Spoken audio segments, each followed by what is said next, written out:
strategies are evolving. They've been sporadic over the last few years. In fact, I like to say they have been non-linear, meaning that the adoption has not been linear across the enterprise, but over the last 3 years, enterprises have now started to step back and look and see where they're going with digital adoption and what's really the enablement and drive for them. There are two key drivers as we see it. One is better customer engagement, and the customer meaning it could be their customers, consumers, partners, or internal users. As a key driver versus the secondary driver in the adoption of digital transformation. I think it's all about the customer. I think that, for us, our consumers tend to be very passionate about the products, be it a dirt bike, a street bike, a sport boat, wave runner, whatever that is, the outboard engine. They tend to be real enthusiasts. I think that's one of the differentiators of our consumer. So I think if you really look at the digital space, those consumers are what's going to drive our company to change. Our journey is to reduce the friction of those transactions, create a lot of transparency for the consumer, and then assist when requested and wherever requested.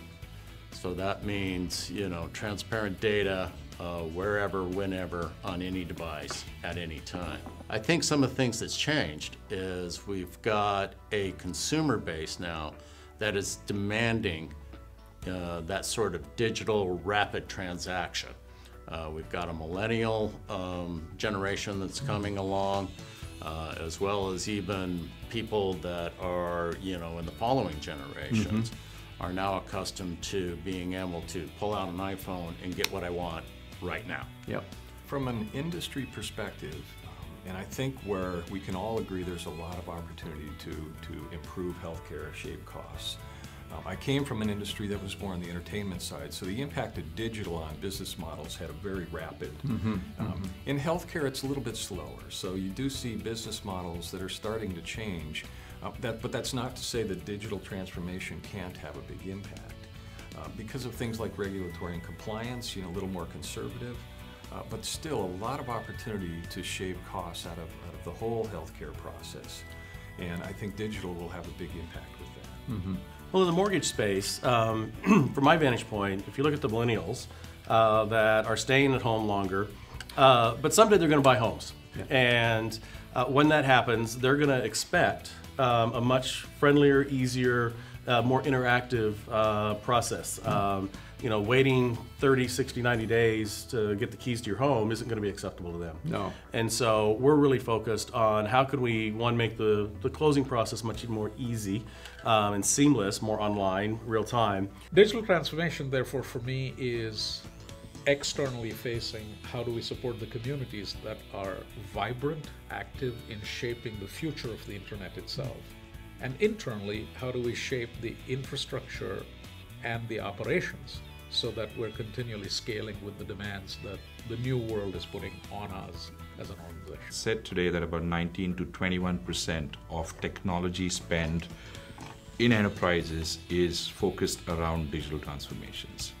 And when we looked at how the spend is happening, it's for every $10 that is being spent on transition strategy, $90 is spent on actually implementation of that strategy. And far too many partners and vendors and consultants are focusing on the strategic aspect of digital transformation and not the execution, which is far more complex, especially in the enterprises that you and me really care about, which is large traditional enterprises who already have large investments in processes, people, organizations, and technology.